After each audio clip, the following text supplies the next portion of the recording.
क्या आप जानते हैं भारत में इस्तेमाल होने वाले क्रूड ऑयल यानी कि कच्चे तेल का 82.5% हिस्सा बाहरी देशों से मंगवाया जाता है, जिससे न सिर्फ भारत की दूसरे देशों पर निर्भरता बढ़ती है बल्कि साथ ही भारत को अपने इसी बाहरी निर्भरता के कारण कई राजनीतिक मामलों पर दबकर रहना पड़ता है और क्रूड ऑयल के इसी एकाधिकार के कारण बाहरी देश खरीद मूल्य पर अपनी मनमानी करते आ रहे हैं। मगर क्या हो अगर भारत अपनी इसी जरूरत को खुद ही पूरा कर सके, ना किसी बाहरी देश पर निर्भर रहे। नहीं, अरब देशों की तरह भारत में कोई तेल के कुएं नहीं मिले, मगर भारत ने खोज निकाली है कि ऐसी तकनीक, एक ऐसा तरीका जिससे न सिर्फ हमारी बाहरी देशों पर निर्भरता को पूरी तरह से खत्म किया जा सकेगा, बल्कि साथ ही भारत बन जाएगा ग्रीन एनर्जी का बेशुमार बादशाह, जिसके बाद भारत को बाहरी देशों से क्रूड ऑयल मंगवाने की कोई जरूरत नहीं पड़ेगी। तो क्या है वो चीज, क्या है वो तकनीक जिससे भारत अपने अरबों रुपए बचाने वाले हैं? क्या है वो चीज जो भारत के लिए असीम खजाने की तरह साबित होने वाली है? ये जानने के लिए बने रहिए हमारे साथ वीडियो के अंत तक, और इन्फॉर्मेशन अच्छी लगे तो चैनल को सब्सक्राइब करना ना भूलें। ज्यादातर क्रूड ऑयल की जरूरत फ्यूल यानी कि ईंधन बनाने के लिए पड़ती है, जिसका इस्तेमाल घर में चूल्हा जलाने से लेकर हर तरह के वाहन को चलाने के लिए किया जाता है। मगर तकनीकी उन्नति के कारण अब ईंधन के रूप में हाइड्रोजन नामक एक तत्व का प्रयोग किया जा सकेगा। हाइड्रोजन नामक ये तत्व न सिर्फ ईंधन के रूप में प्रयोग किया जा सकता है, बल्कि आज भी हाइड्रोजन का प्रयोग स्टील और केमिकल इंडस्ट्रीज में भारी मात्रा में किया जाता है। और अपनी इसी जरूरत को पूरा करने के लिए भारत हर साल लगभग 6 मिलियन टन हाइड्रोजन बाहरी देशों से इंपोर्ट करता है, जिसकी खपत 2050 तक 5 गुना तक बढ़ने की आशंका है। हाइड्रोजन नामक ये तत्व प्रकृति में पहले से ही मौजूद है, तो फिर क्यों आज भी हम इसे बाहरी देशों से इंपोर्ट करते हैं? ऐसा इसलिए है क्योंकि प्रकृति से इस तत्व को निकालना एक काफी महंगी और मुश्किल प्रक्रिया है। तो फिर अब सवाल ये उठता है कि कैसे भारत अपनी इस जरूरत को खुद पूरा करेगा और क्रूड ऑयल एवं हाइड्रोजन के लिए दूसरे देशों पर बढ़ती अपनी इस निर्भरता को खत्म करेगा? क्या ऐसा संभव है? यदि हाँ, तो कैसे? इन सभी सवालों का एक ही जवाब है, ग्रीन हाइड्रोजन।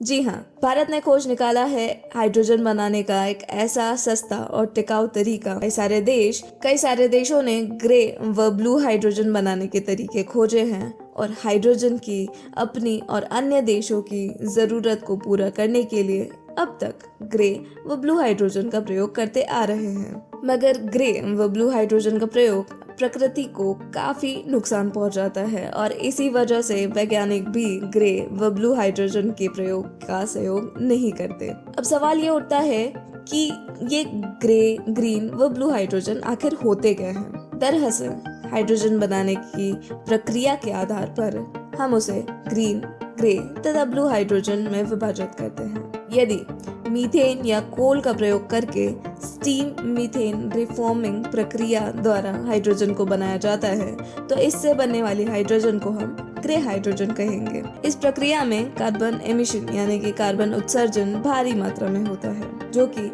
पर्यावरण के लिए काफी हानिकारक है।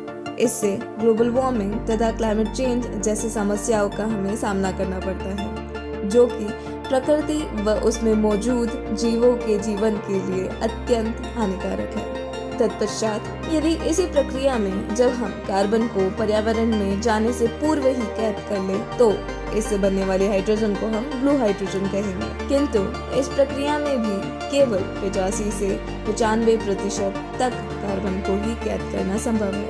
अब हाइड्रोजन बनाने की ये दोनों ही प्रक्रिया ना तो टिकाऊ है और ना ही पर्यावरण के लिए उचित, और ऐसा इसलिए है क्योंकि इन दोनों ही प्रक्रिया में कार्बन एमिशन होता है, जो कि पर्यावरण के लिए अत्यंत हानिकारक है, तथा इन दोनों ही प्रक्रियाओं में कोल का भारी मात्रा में प्रयोग किया जाता है, जो कि प्रकृति में सीमित मात्रा में उपलब्ध है और जिससे फॉसिल फ्यूल यानी कि जीवाश्म ईंधन पर हमारी निर्भरता बढ़ जाती है। अर्थात अब हमें हाइड्रोजन बनाने के एक ऐसे तरीके को ढूंढना था जो कि न सिर्फ जीवाश्म ईंधन पर हमारी बढ़ती निर्भरता को पूर्णतया खत्म करेगा, बल्कि साथ ही भारत को 2070 तक net zero carbon emission country बनाने के हमारे इस प्रण को पूरा करने में साधक बनेगा। पर्यावरण में बढ़ती ग्लोबल वार्मिंग और उससे होते क्लाइमेट चेंजेस से मानव जीवन पर जो खतरा मंडरा रहा है, उसे ध्यान में रखते हुए